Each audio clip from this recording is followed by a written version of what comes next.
When interviewers evaluate junior data analysts, they don't usually start with advanced SQL. They start with simple questions, not because they are easy, but because they reveal how a candidate thinks with data. In this video, we'll walk through 10 SQL questions interviewers commonly use and explain what they are actually looking for. We'll work with two realistic tables, employee data, where we have employee details like role, department, and manager, and another table, employee activity, where we have daily employee activity. One important thing to remember throughout this video is one employee can appear multiple times. Most interview mistakes starts when candidates forget that. Let's see our first question. Question number one, monthly tickets per employee. This question checks time granularity. This data is daily. The business question is monthly. So before writing SQL, I explicitly decide the aggregation level. Let's write. Select EMP ID, EMP name, date format, activity date.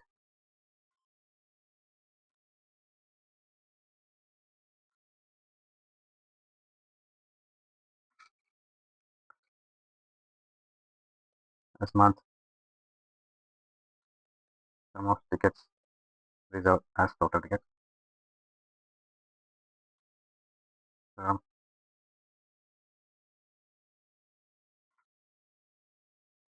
EMP activity, group by EMP ID, group by EMP ID, EMP name, and again this date format. Ordered by EMP ID and month. Let's run and see the result. So now each row represents one employee per month.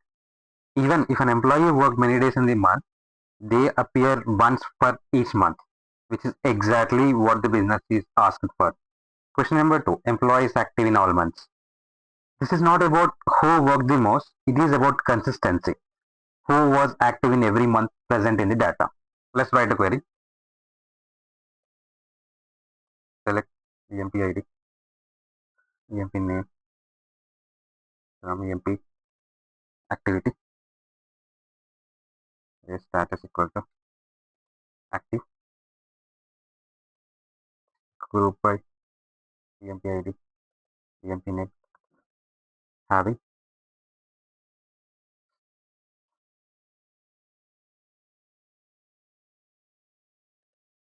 count, distinct, date format, activity date,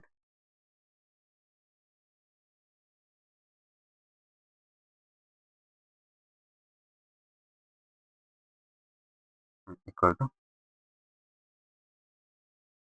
select, count, distinct, again this date format,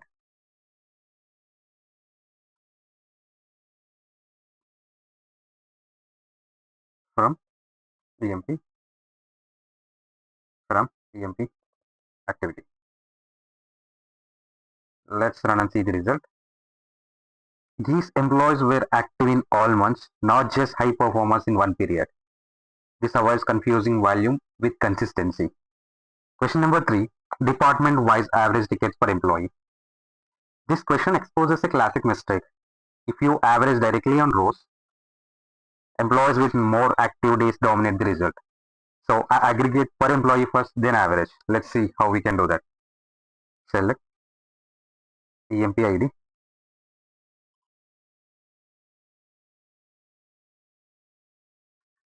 sum of tickets resolved as EMP tickets from EMP activity.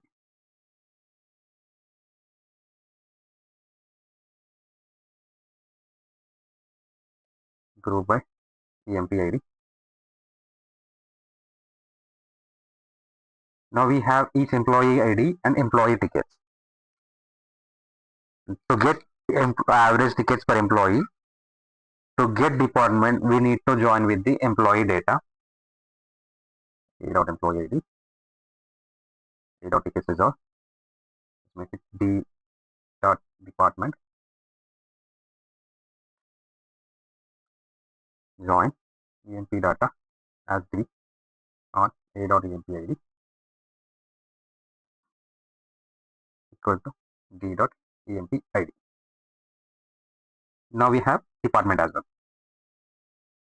Group by A dot D dot department. Now we have department as well. Now we have EMP ID, department, and employee tickets. So the question is department wise average tickets per employee. Now let's find the average tickets. Let's add a subquery here. Select department average EMP tickets as average tickets per employee from bracket, come to the end, close, ST, group by department. Now this query will give us the department wise average tickets per employee. Let's see. Now we have three departments: support, operations, and IT. And average tickets per department is 180. Average tickets per employee is 186, 51, so on and so forth. Let's just round. Number 2. Now let's see the results. Now we have the clean output. Question number 4. Employees with decreasing performance. This is a trend question, not a totals question. I want to know who is declining month over month. Let's find out. Select EMP ID, EMP name,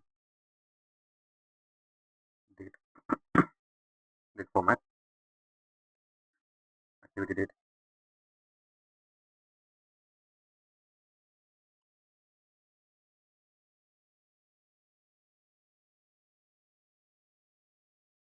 As month, sum of ticket result, as tickets, flag, sum of tickets result over partition by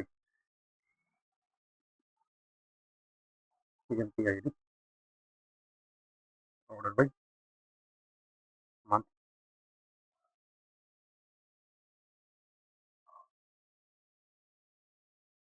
as previous ticket from EMP activity group by employee ID, employee name, and month. Let's run and see what we get. Now we have employee ID, employee name, month, tickets, previous tickets. The question is employees with decreasing performance. Let's find. To find employees with decreasing performance, we need to add all this query into subquery. Let's add, select EMP ID, EMP name, month, tickets from ST, where, where tickets is less than previous tickets. Now let's run the query to find the employees with decreasing performance. Now we have these employees shows a drop compared to the previous month. Question number 5. Managers with large team. This is an arc structure question. No joins needed. Just count ICs under each manager. Let's write a query. Select manager name, count of EMP ID as team size,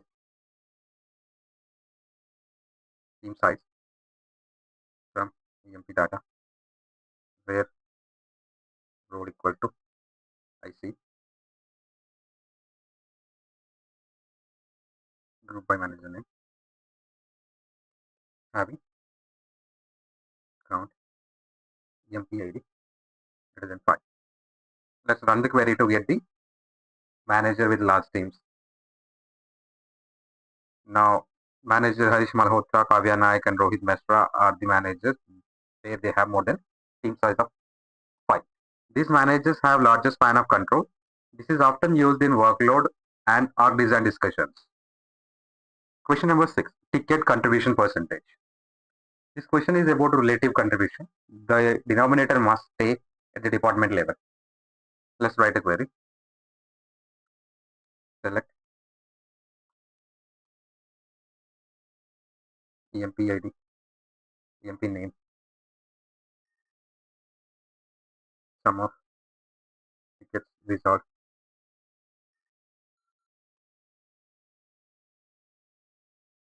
and resolved tickets from EMP from EMP activity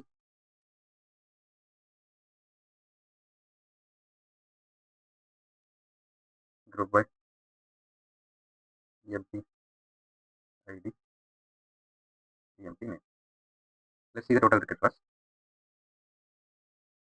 Now to add the department here, we need to join with the EMP data table.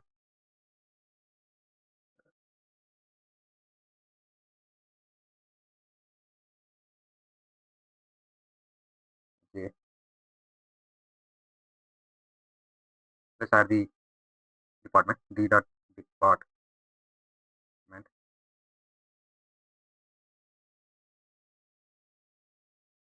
Now sum of sum A dot tickets underscore result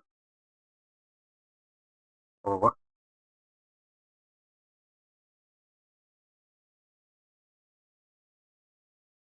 partition by D dot department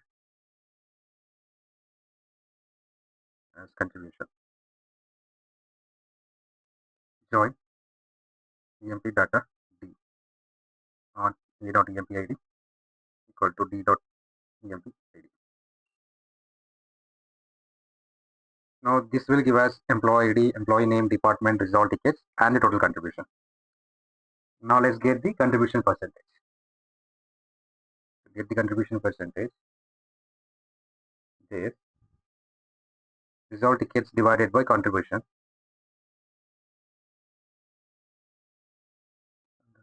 0 divided by overall this as contribution percentage. Let's add round to have it in neat structure. Number 2. Now let's run the query. Employee ID, employee name, department, and the contribution percentage. This is the ticket and the contribution. Each employee contribution is now correctly calculated within their own department, not globally. Question number 7. Employees frequently working overtime. This checks attention to detail. I'm counting days here, not rows. Let's see. Select EMP ID, EMP name from EMP activity where hours worked greater than 8. Group by EMP ID, EMP name. Having count distinct activity date greater than or equal to. Let's run and see the result. These employees worked overtime on multiple distinct days, not just multiple records on the same day. Question number 8. Inactive employees with work activity. This is a data quality check. Let's see how. Select distinct EMP ID, EMP name from EMP activity where status equal to inactive and tickets result is greater than 0. Let's run and see the result. These cases indicate a mismatch between status and activity that should be investigated. as because these employees shows the work record after their status is inactive. Question number 9. Average team productivity, manager level. Here I only include ICs. Managers should not count themselves. Let's write a query. EMP ID, sum of tickets resolved as EMP tickets, some EMP activity, group by EMP ID. Now here to get manager name, we need to map the data with EMP data table.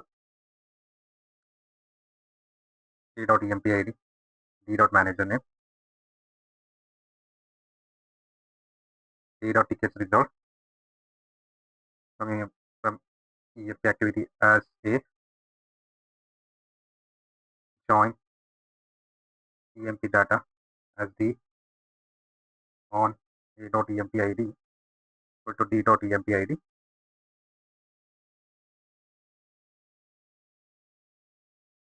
where D.role equal to IC. Group by A.EMP ID and D.manager name.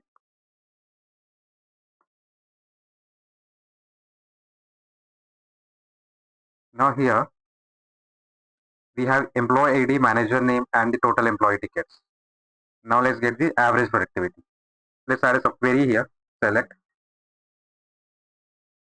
manager name, average of EMP tickets as EVG, average team tickets from all this subquery as the group by manager name.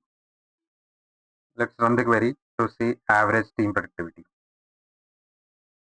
Now we have manager name and the average team productivity. This reflects true team output without inflating results using manager activity. Question number 10. Cost per tickets per employee. This is a business metric, so always protect against division by 0. Let's write a query. Select EMP ID, EMP name,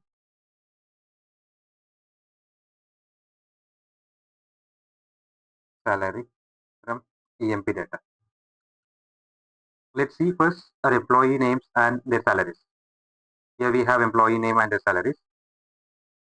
And to add the ticket details here, we need to join this table with the tickets activity, employee activity table. To do that, let's join the table. Sum of A dot tickets resolved as total tickets. Let's add a case statement. If ticket resolved is equal to 0, then we'll add null. Otherwise, we'll divide salary by tickets resolved. This when sum of A dot tickets resolved equal to 0, then null,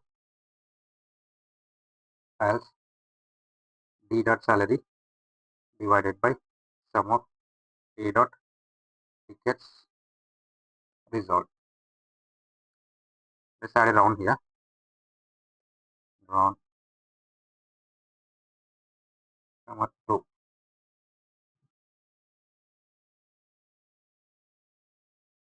And as cost per ticket.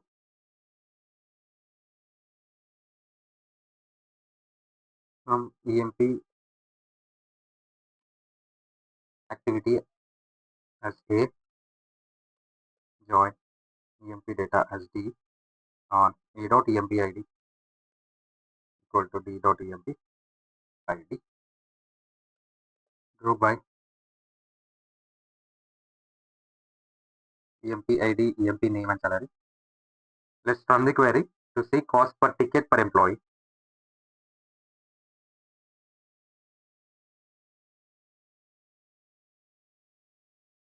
Now here we have cost per ticket. This avoids misleading cost values when no tickets were resolved. If this video helped you think differently about analytics, you can like the video to help others find it. Thanks for watching, and I'll see you in the next video.